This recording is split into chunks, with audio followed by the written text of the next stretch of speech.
Finally আমি আহি পালোঁ আমৰেংকণা। আমি 4জন এয়া এতিয়া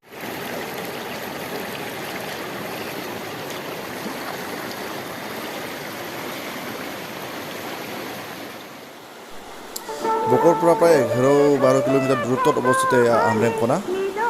এয়া সুন্দৰ পৰিৱেশ, পাহাৰৰ পৰা বৈ আহিছে পানী, শিলে শিলে ঢাকাকৈ নামনিলৈ বৈ গৈছে।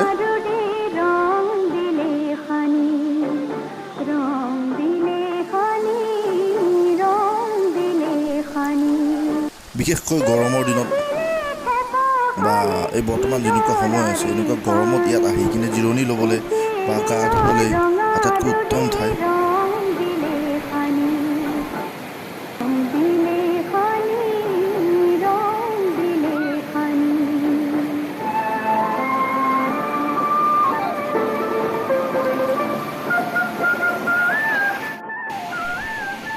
ইয়াৰ তলত দেখিছে, ইয়াৰ পৰা আপুনি এইফালেৰে গৈ ওপৰলৈকে যাব পাৰে। ওপৰত এটা ডেম আছে য'ত পানীটো একত্ৰিত হয়, পাইপেৰে গাঁওবাসীয়ে খোৱাৰ কাৰণে লৈ আহে পানীটো আৰু তালৈকে যাব পাৰি।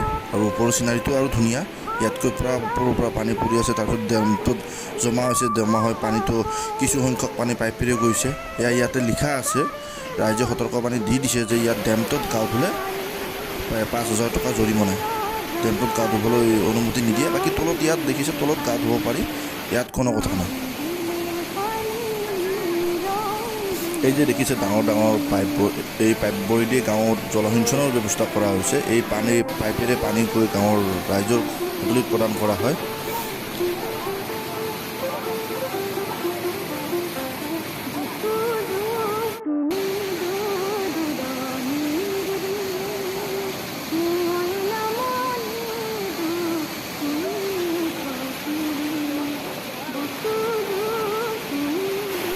এইখিনি ভিডিঅ'টো ভালকৈ চাই থাকিব।